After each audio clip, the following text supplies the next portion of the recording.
Hello students. हाँ जी, अगे आप डिस्कस करते हैं कि why is it important to separate religion from the state नूं ते रिलीजन नूं अलग रखना जरूरी क्यों है। क्योंकि राजे ਜਿਹੜੇ ਸਾਡੇ जिन्ने भी डैमोक्रेटिक कंट्रीज़ ने आप ऑलरेडी भी थोड़ा डिस्कस कर चुके हैं कि हर एक डैमोक्रेटिक कंट्री ਦੇ ਵਿੱਚ ਜਾਂ हर एक कंट्री ਦੇ ਵਿੱਚ ਇੱਕ ਤੋਂ ਜ਼ਿਆਦਾ ਧਰਮਾਂ ਦੇ ਲੋਕ ਰਹਿੰਦੇ ਆ। ਠੀਕ ਹੈ, ਅਗਰ ਕੋਈ ਵੀ ਡੈਮੋਕ੍ਰੇਸੀ ਜਾਂ ਫਿਰ ਡੈਮੋਕ੍ਰੇਟਿਕ ਗਵਰਨਮੈਂਟ ਆਪਣਾ ਜਿਹੜਾ ਫੰਕਸ਼ਨ ਹੈ ਉਸ ਨੂੰ ਸਫਲਤਾਪੂਰਵਕ ਚਲਾਉਣਾ ਚਾਹੁੰਦੀ ਹੈ ਤਾਂ ਉਸ ਨੂੰ ਇਹ ਧਰਮ ਨਿਰਪੱਖਤਾ ਵਾਲਾ ਜਿਹੜਾ ਰਸਤਾ ਹੈ ਅਪਣਾਉਣਾ ਪਏਗਾ। ਠੀਕ ਹੈ, ਉਹ ਸਾਰੇ ਧਰਮਾਂ ਦਾ ਬਰਾਬਰ ਸਤਿਕਾਰ ਕਰਨਗੇ ਤਾਂ ਹੀ ਡੈਮੋਕ੍ਰੇਸੀ ਰਾਜੇ ਸਫਲ ਹੋਏਗੀ। ਠੀਕ ਹੈ, ਕਿਉਂਕਿ ਡੈਮੋਕ੍ਰੇਸੀ ਦਾ ਜਿਹੜਾ ਸਭ ਤੋਂ ਵੱਡਾ ਸਿਧਾਂਤ ਹੈ ਇਕੁਐਲਿਟੀ ਤਾਂ ਹੀ ਆਏਗੀ ਜੇਕਰ ਉੱਥੇ ਕਿਸੇ ਵੀ ਪੁਆਇੰਟ ਆਫ ਵਿਊ ਤੋਂ ਲੋਕਾਂ ਦੇ ਨਾਲ ਕੋਈ ਭੇਦਭਾਵ ਨਹੀਂ ਕੀਤਾ ਜਾਏਗਾ। ਜੇਕਰ ਕੋਈ ਸਟੇਟ ਰਿਲੀਜਨ ਦੇ ਤੌਰ 'ਤੇ ਕਿਸੇ ਖਾਸ ਗਰੁੱਪ ਨੂੰ ਜ਼ਿਆਦਾ ਮਾਨਤਾ ਦੇ ਰਿਹਾ ਹੈ, ਜ਼ਿਆਦਾ ਰਿਸਪੈਕਟ ਦੇ ਰਿਹਾ, ਇਟ ਮੀਨਸ ਡੈਮੋਕ੍ਰੇਸੀ ਨਹੀਂ ਹੈ, ਕਿਉਂਕਿ ਦੂਸਰੇ ਲੋਕਾਂ ਦਾ ਨਿਰਾਦਰ ਹੋਏਗਾ। ਠੀਕ ਹੈ, ਬਹੁਤ ਸਾਰੇ ਇੱਦਾਂ ਦੇ ਰਿਲੀਜੀਅਸ ਗਰੁੱਪਸ ਨੇ ਜਿਹੜੇ ਹਰ ਕੰਟਰੀ ਦੇ ਵਿੱਚ ਰਹਿੰਦੇ ਹੁੰਦੇ ਆ। ਇਹਨਾਂ ਗਰੁੱਪਸ ਦੇ ਵਿੱਚ ਵੀ ਰਾਜੇ ਆਪਾਂ ਨੂੰ ਪਤਾ ਹੈ ਕਿ ਜ਼ਿਆਦਾਤਰ ਮੈਜੋਰਟੀ ਦਾ ਡੋਮੀਨੈਂਸ ਹੁੰਦਾ ਹੈ। ਠੀਕ ਹੈ, ਜੇਕਰ ਮੈਜੋਰਟੀ ਵਾਲੇ ਲੋਕ ਮਿਨੋਰਟੀ ਵਾਲਿਆਂ ਨੂੰ ਕੋਈ ਵੀ ਇੱਦਾਂ ਦਾ ਡੋਮੀਨੈਂਸ ਸਥਾਪਿਤ ਕਰਦੇ ਆ, ਉਹਨਾਂ ਦੇ ਉੱਪਰ ਆਪਣਾ ਰੋਹਬ ਝਾੜਦੇ ਆ, ਹੁਕਮ ਚਲਾਉਂਦੇ ਆ, ਠੀਕ ਹੈ, ਤਾਂ ਫਿਰ ਅਜੇ ਇਸ ਦਾ ਮਤਲਬ ਹੈ ਕਿ ਡੈਮੋਕ੍ਰੇਸੀ ਨਹੀਂ ਹੋਏਗੀ। ਠੀਕ ਹੈ, ਜਿਹੜੀ ਮੈਜੋਰਟੀ ਦਾ ਰਾਜੇ ਅਗਰ ਤਾਨਾਸ਼ਾਹੀ ਵਾਲਾ ਰਾਜ ਚੱਲ ਰਿਹਾ ਤਾਂ ਇਸ ਦਾ ਰਿਜ਼ਲਟ ਕੀ ਹੋਏਗਾ? ਡਿਸਕ੍ਰਿਮੀਨੇਸ਼ਨ, ਭੇਦਭਾਵ। ਠੀਕ ਹੈ, ਤਾਂ ਕਈ ਵਾਰੀ ਇਹੋ ਜਿਹੇ ਜਿਹੜੇ ਮਤਲਬ ਆਪਸੀ ਭੇਦਭਾਵ ਹੈ ਇੰਨੇ ਵੱਧ ਜਾਂਦੇ ਹੈ ਕਿ ਇਹ ਕਦੇ ਕਦੇ ਲੜਾਈਆਂ ਵੀ ਹੋ ਜਾਂਦੀਆਂ ਇਸ ਦੇ ਆਧਾਰ 'ਤੇ। ਧਰਮ ਦੇ ਆਧਾਰ 'ਤੇ ਤਾਂ ਰਾਜੇ ਦੰਗੇ ਫਸਾਦ ਬਹੁਤ ਜ਼ਿਆਦਾ ਹੁੰਦੇ ਆ। ਠੀਕ ਹੈ, ਕਿਉਂਕਿ ਕੋਈ ਵੀ ਬੰਦਾ ਅਗਰ ਉਸਦੀ ਕਿਸੇ ਰਿਲੀਜੀਅਸ ਫੀਲਿੰਗ ਨੂੰ ਸੱਟ ਲੱਗਦੀ ਹੈ ਤਾਂ ਬਹੁਤ ਗੁੱਸਾ ਆਉਂਦਾ ਬੰਦੇ ਨੂੰ। ਹਰ ਕੋਈ ਆਪਣੇ ਰਿਲੀਜਨ ਦੀ ਬਹੁਤ ਰਿਸਪੈਕਟ ਕਰਦਾ ਹੈ। ਇਸ ਕਰਕੇ ਜਿਹੜੇ ਇੱਦਾਂ ਦੇ ਇਸ਼ੂ ਨੇ ਰਾਜੇ ਇਹ ਜ਼ਿਆਦਾ ਵੱਧ ਜਾਣ, ਇਸ ਤੋਂ ਪਹਿਲਾਂ ਗੌਰਮੈਂਟ ਨੂੰ ਕੋਈ ਨਾ ਕੋਈ ਕਦਮ ਚੁੱਕਣੇ ਪੈਂਦੇ ਆ। ਠੀਕ ਹੈ, ਇਸ ਕਰਕੇ ਗੌਰਮੈਂਟ ਦਾ ਰਿਲੀਜੀਅਸ ਮੈਟਰ ਤੋਂ ਸੈਪਰੇਟ ਰਹਿਣਾ ਜਾਂ ਫਿਰ ਕਿਸੇ ਵੀ ਇੱਕ ਰਿਲੀਜਨ ਨੂੰ ਜ਼ਿਆਦਾ ਪ੍ਰੈਫਰੈਂਸ ਦੇਣਾ ਇਹ ਸਹੀ ਨਹੀਂ ਹੁੰਦਾ। ਇਸ ਕਰਕੇ ਜਿਹੜਾ ਰਿਲੀਜਨ ਹੈ ਅਤੇ ਸਟੇਟ ਹੈ ਉਹਨਾਂ ਨੂੰ ਵੱਖ ਰੱਖਣਾ ਪੈਂਦਾ। ਠੀਕ ਹੈ, ਇੱਕ ਹੋਰ ਰੀਜ਼ਨ ਹੈ ਸਟੇਟ ਨੂੰ ਰਿਲੀਜਨ ਤੋਂ ਇੰਪੋਰਟੈਂਟ ਰੱਖਣ ਦਾ। ਠੀਕ ਹੈ, ਕਿਉਂਕਿ ਜਿਹੜੀਆਂ ਡੈਮੋਕ੍ਰੇਟਿਕ ਸੁਸਾਇਟੀਜ਼ ਨੇ ਉਹਨਾਂ ਨੂੰ ਰਾਜੇ ਜਿਹੜੇ ਇੰਡੀਵਿਜੂਅਲ ਲੋਕ ਨੇ ਉਹਨਾਂ ਦੀ ਫਰੀਡਮ ਦਾ ਵੀ ਖਿਆਲ ਰੱਖਣਾ ਪੈਂਦਾ। ਹਰ ਬੰਦੇ ਦੀ ਫਰੀਡਮ ਦਾ, ਜਿਹੜੀ ਪਹਿਲਾਂ ਆਪਾਂ ਗੱਲ ਕਰ ਚੁੱਕੇ ਹਾਂ ਕਿ ਸਾਡਾ ਜਿਹੜਾ ਰਾਈਟ ਹੈ ਫਰੀਡਮ ਆਫ ਰਿਲੀਜਨ, ਠੀਕ ਹੈ, ਉਸ ਦੀ ਰੱਖਿਆ ਕਰਨਾ ਵੀ ਸਾਡੀ ਗੌਰਮੈਂਟ ਦਾ, ਸਾਡੇ ਕੌਨਸਟੀਟਿਊਸ਼ਨ ਦਾ ਫਰਜ਼ ਹੁੰਦਾ ਹੈਗਾ। ਠੀਕ ਹੈ, ਕਿਉਂਕਿ ਸਾਨੂੰ ਜਿਹੜੇ ਰਾਈਟਸ ਮਿਲੇ ਹੈ, ਰਾਈਟ ਤਾਂ ਹੀ ਅਸੀਂ ਮੰਨ ਸਕਦੇ ਹਾਂ ਜੇਕਰ ਉਹਨਾਂ ਨੂੰ ਕੋਈ ਨਾ ਕੋਈ ਮਤਲਬ ਉਹਨਾਂ ਦੀ ਰੱਖਿਆ ਕਰਨ ਵਾਲਾ ਹੈ। ਠੀਕ ਹੈ, ਤਾਂ ਜਿਹੜੀ ਫਰੀਡਮ ਹੈ ਉਸ ਦੀ ਵਿਆਖਿਆ ਹਰ ਕੋਈ ਆਪਣੀ ਆਪਣੀ ਅਕੋਰਡਿੰਗਲੀ ਕਰ ਸਕਦਾ ਹੈ, ਲੇਕਿਨ ਹਰੇਕ ਜਿਹੜੀਆਂ ਰਿਲੀਜਨ ਹੈ ਉਸ ਦੀਆਂ ਟੀਚਿੰਗਸ ਵੀ ਜਿਹੜੀਆਂ ਡਿਫਰੈਂਟ ਹੋ ਸਕਦੀਆਂ ਨੇ।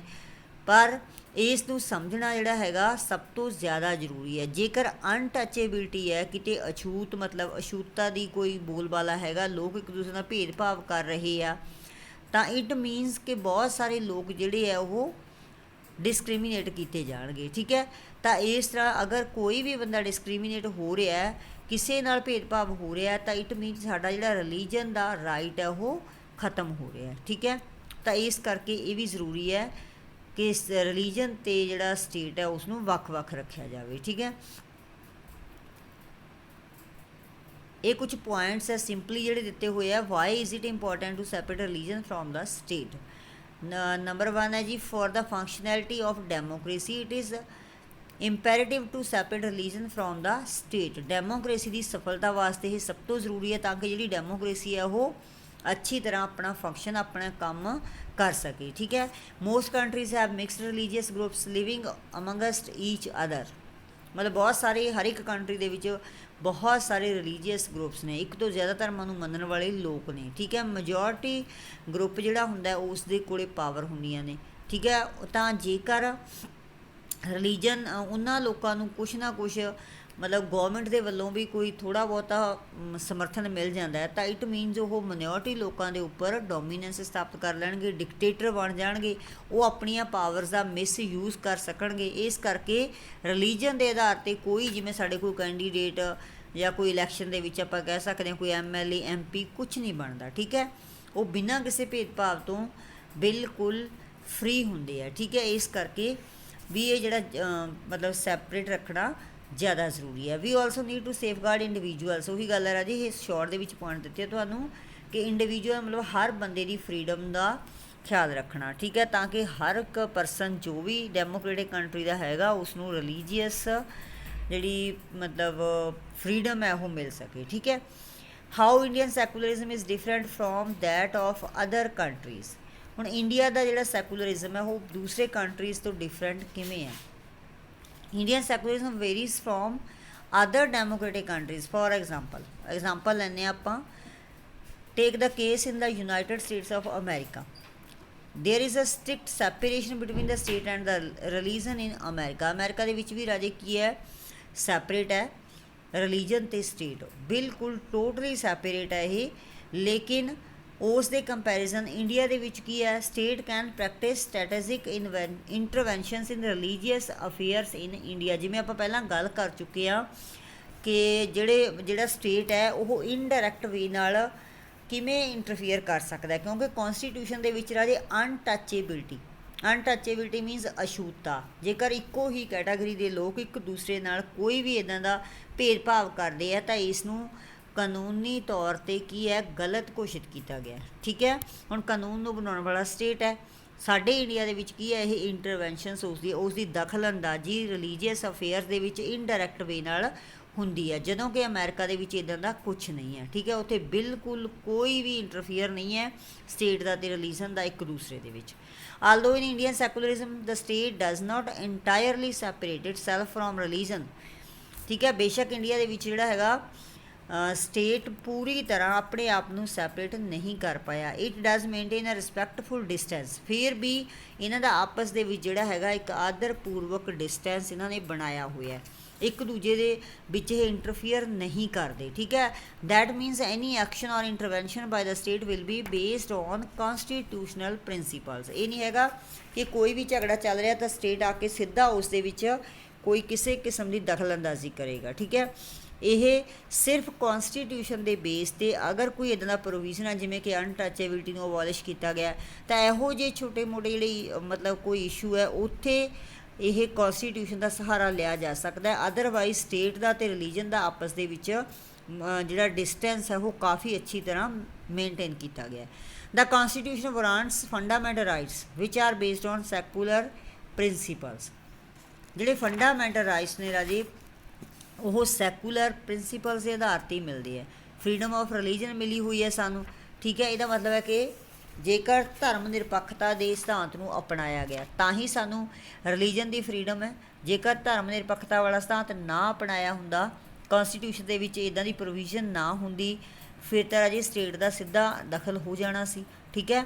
ਫਿਰ ਸਟੇਟ ਦੇ ਇਹਦੇ ਵਿੱਚ ਇੰਟਰਫੇਅਰ ਕਰ ਸਕਦਾ ਸੀ, ਲੇਕਿਨ ਇੱਦਾਂ ਦਾ ਕੁਛ ਨਹੀਂ ਹੈ, ਠੀਕ ਹੈ। ਇਹ ਜਿਹੜਾ ਸਾਡਾ ਰਾਜ ਹੈ ਇਹ ਧਰਮ ਨਿਰਪੱਖ ਰਾਜ ਹੈ, ਜਿੱਥੇ ਸਾਰੇ ਧਰਮਾਂ ਨੂੰ ਬਰਾਬਰ ਮੰਨਿਆ ਜਾਂਦਾ, ਠੀਕ ਹੈ। ਸਭ ਦੀ ਬਰਾਬਰ ਦੀ ਰਿਸਪੈਕਟ ਕੀਤੀ ਜਾਂਦੀ ਹੈ। ਅੱਗੇ ਇਸ ਦਾ ਕੰਕਲੂਜਨ ਹੈ ਰਾਜੇ, the Indian state is secular and works in various ways to prevent religious domination, ਠੀਕ ਹੈ। the Indian constitution guarantees fundamental rights that are based on these secular principles। ਅਸੀਂ ਸਾਰਾ ਲੈਸਨ ਪੜ੍ਹ ਚੁੱਕੇ ਹਾਂ ਰਾਜੇ। ਇਸ ਤੋਂ ਅਸੀਂ ਦੇਖਿਆ ਕਿ ਜਿਹੜਾ ਇੰਡੀਅਨ ਸਟੇਟ ਹੈ ਸੈਕੂਲਰ ਸਟੇਟ ਹੈ, ਇਹ ਅਲੱਗ-ਅਲੱਗ ਤਰੀਕਿਆਂ ਨਾਲ ਇਹ ਕੰਮ ਕਰਦਾ ਤਾਂ ਕਿ ਜਿਹੜੇ ਲੋਕ ਹੈ ਕਿਸੇ ਵੀ ਕਮਿਊਨਿਟੀ ਦਾ, ਕਿਸੇ ਵੀ ਗਰੁੱਪ ਆਫ ਪੀਪਲ, ਠੀਕ ਹੈ, ਤਾਂ ਉਸ ਦਾ ਕੋਈ ਵੀ ਡੋਮੀਨੇਸ਼ਨ ਸੁਸਾਇਟੀ ਦੇ ਉੱਪਰ ਨਾ ਹੋਵੇ, ਮਤਲਬ ਕਿ ਕੋਈ ਇੱਕ ਗਰੁੱਪ ਉਹਦੀ ਪ੍ਰਧਾਨਗੀ ਨਾ ਹੋਵੇ। ਇਸ ਚੀਜ਼ ਨੂੰ ਸਾਡੇ ਕੰਟਰੀ ਦੇ ਵਿੱਚ ਜਿਹੜਾ ਕੌਨਸਟੀਟਿਊਸ਼ਨ ਹੈ ਉਸ ਨੇ ਮਤਲਬ ਕੀ ਹੈ ਕਿ ਪਰਮਾਨੈਂਟ ਬਣਾਇਆ, ਸਾਡੇ ਲਈ ਇਹਨੂੰ ਸੇਫ ਕੀਤਾ। ਕਾਹਦੇ ਨਾਲ? ਫੰਡਾਮੈਂਟਲ ਰਾਈਟਸ ਦੇ ਨਾਲ। ਜਿਹੜੇ ਫੰਡਾਮੈਂਟਲ ਰਾਈਟਸ ਜਿਹੜੇ ਹੈ ਸੈਕੂਲਰ ਪ੍ਰਿੰਸੀਪਲ ਦੇ ਆਧਾਰ 'ਤੇ ਸਾਨੂੰ ਦਿੱਤੇ ਗਏ ਹੈ, ਠੀਕ ਹੈ। This is not to say that there is no violation of these rights in Indian society। ਅਸੀਂ ਇਹ ਨਹੀਂ ਕਹਿ ਸਕਦੇ ਕਿ ਸਾਡੇ ਕੰਟਰੀ ਦੇ ਵਿੱਚ ਕਿਤੇ ਵੀ ਕੋਈ ਧਾਰਮਿਕ ਦੰਗੇ ਫਸਾਦ ਨਹੀਂ ਹੁੰਦੇ, ਠੀਕ ਹੈ। ਅਸਲ ਦੇ ਵਿੱਚ ਬਹੁਤ ਕੁਛ ਇੱਦਾਂ ਦਾ ਹੁੰਦਾ, ਅਸੀਂ ਦੇਖਦੇ ਰਹਿੰਦੇ ਹਾਂ, ਸਾਡੇ ਸਾਹਮਣੇ ਵੀ ਬਹੁਤ ਸਾਰੀਆਂ ਐਗਜ਼ਾਮਪਲਸ ਨੇ, ਜਗ੍ਹਾ ਜਗ੍ਹਾ ਵਾਇਓਲੇਸ਼ਨਸ ਹੁੰਦੀਆਂ ਨੇ, ਲੇਕਿਨ ਫਿਰ ਵੀ ਸਟੇਟ ਉੱਥੇ ਉਹ ਕੋਈ ਨਾ ਕੋਈ ਕਿਸੇ ਨਾ ਕਿਸੇ ਤਰੀਕੇ ਨਾਲ ਜਿਹੜਾ ਹੈਗਾ ਉਹਨਾਂ ਕੌਨਫਲਿਕਟਸ ਨੂੰ ਖ਼ਤਮ ਕਰਨ ਦੀ ਕੋਸ਼ਿਸ਼ ਕੀਤੀ ਜਾਂਦੀ ਹੈ। ਇਨਡਾਇਰੈਕਟ ਵੇ ਨਾਲ ਸਟੇਟ ਵੀ ਉੱਥੇ ਇੰਟਰਫੀਅਰ ਕਰਦਾ ਅਤੇ ਲੋਕ ਜਿਹੜੇ ਆ ਕੌਨਸਟੀਟਿਊਸ਼ਨ ਦਾ ਸਹਾਰਾ ਲੈ ਸਕਦੇ ਆ, ਤਾਂ ਇਸ ਤਰ੍ਹਾਂ ਇਹਨਾਂ ਕੌਨਫਲਿਕਟਸ ਤੋਂ ਲੋਕਾਂ ਨੂੰ ਮਤਲਬ ਬਚਾ ਕੇ ਰੱਖਿਆ ਜਾਂਦਾ, ਠੀਕ ਹੈ। The knowledge that such rights exist makes us sensitive to their violation and enables us to take action when these violations take place। ਜੇ ਕੋਈ ਇੱਦਾਂ ਦੀ ਵਾਇਓਲੇਸ਼ਨ ਹੁੰਦੀ ਹੈ, ਕਿਸੇ ਦਾ ਕੋਈ ਅਧਿਕਾਰ ਦੂਸਰਾ ਉਸ ਨੂੰ ਮਤਲਬ ਵਾਇਓਲੇਟ ਕਰਦਾ ਹੈ, ਉਸ ਨੂੰ ਤੋੜਦਾ ਹੈ ਕਿਸੇ ਵੀ ਰਾਈਟ ਨੂੰ, ਤਾਂ ਅਸੀਂ ਰਾਜੇ ਮਤਲਬ ਇੱਦਾਂ ਦੀਆਂ ਪ੍ਰੋਵੀਜ਼ਨਸ ਹੈਗੀਆਂ ਨੇ ਕਿ ਅਸੀਂ ਉਸ ਦੇ ਖਿਲਾਫ ਖੜ੍ਹੇ ਹੋ ਸਕਦੇ ਹਾਂ, ਠੀਕ ਹੈ। ਹਰ ਬੰਦੇ ਨੂੰ ਆਜ਼ਾਦੀ, ਧਾਰਮਿਕ ਆਜ਼ਾਦੀ ਮਿਲੀ ਹੋਈ ਹੈ, ਲੋਕਾਂ ਨੂੰ ਇਸ ਚੀਜ਼ ਦੀ ਨੌਲੇਜ ਹੈ, ਰਾਈਟਸ ਦੀ ਨੌਲੇਜ ਹੈ, ਹਰ ਬੰਦੇ ਨੂੰ ਪਤਾ ਕਿ ਮੈਨੂੰ ਧਾਰਮਿਕ ਆਜ਼ਾਦੀ ਦਾ ਅਧਿਕਾਰ ਹੈ, ਤਾਂ ਇਸ ਕਰਕੇ ਲੋਕ ਜਿਹੜੇ ਆ ਵੱਖਰੇ ਵੱਖਰੇ ਧਰਮਾਂ ਨੂੰ ਅਪਣਾ ਸਕਦੇ ਹੈ, ਠੀਕ ਹੈ। ਅਤੇ ਜੇ ਕੋਈ ਉਹਨਾਂ ਦੇ ਧਰਮ ਨੂੰ ਵਾਇਓਲੇਟ ਕਰਦਾ, ਉਹਨਾਂ ਦੀਆਂ ਫੀਲਿੰਗਸ ਨੂੰ ਵਾਇਓਲੇਟ ਕਰਦਾ, ਤਾਂ ਉਹਨਾਂ ਨੂੰ ਪਤਾ ਹੈ ਕਿ ਉਹਨਾਂ ਨੇ ਕਿਸ ਤਰ੍ਹਾਂ ਇਸ ਨੂੰ ਮਤਲਬ ਇਸ ਤੋਂ ਬਚਾਉਣਾ ਹੈ ਆਪਣੇ ਆਪ ਨੂੰ, ਕਿਹਦਾ ਉਹਨਾਂ ਨੇ ਸਹਾਰਾ ਲੈਣਾ ਹੈ, ਠੀਕ ਹੈ। ਕੌਨਸਟੀਟਿਊਸ਼ਨ ਵੀ ਸਾਡੇ ਨਾਲ ਹੈ ਅਤੇ ਗੌਰਮੈਂਟ ਵੀ ਸਾਡੇ ਨਾਲ ਹੁੰਦੀ ਹੈ। ਬੇਸ਼ੱਕ ਗੌਰਮੈਂਟ ਦਾ ਇੰਟਰਫੇਅਰ ਨਹੀਂ ਹੁੰਦਾ, ਲੇਕਿਨ ਫਿਰ ਵੀ ਅਸੀਂ ਆਪਣੀ ਪ੍ਰੋਟੈਕਸ਼ਨ ਦੇ ਲਈ ਕੋਰਟ ਦੇ ਵਿੱਚ ਜਾ ਕੇ ਸਟੇਟ ਨੂੰ ਇਨਵੋਲਵ ਕਰ ਸਕਦੇ ਹਾਂ, ਠੀਕ ਹੈ। ਤਾਂ ਇਹ ਸਾਡਾ ਲੈਸਨ ਸੀ ਬੇਟਾ। ਅੱਗੇ ਆਪਾਂ ਜਿਹੜਾ ਰਿਟਨ ਵਰਕ ਮੈਂ ਤੁਹਾਨੂੰ ਦਊਂਗੀ, ਅਤੇ ਨਾਲੇ ਤੁਸੀਂ ਇਹ ਜਿਹੜੇ ਨੋਟਸ ਨੇ ਇਹਨਾਂ ਨੂੰ ਜ਼ਰੂਰ ਪੜ੍ਹਨਾ। ਇਹ PDF ਮੈਂ ਤੁਹਾਡੇ ਕੋਲ ਭੇਜਾਂਗੀ, ਤੁਸੀਂ ਇਸ ਨੂੰ ਰੀਡ ਕਰਨਾ ਅੱਛੀ ਤਰ੍ਹਾਂ। ਓਕੇ ਬੇਟਾ, ਥੈਂਕ ਯੂ।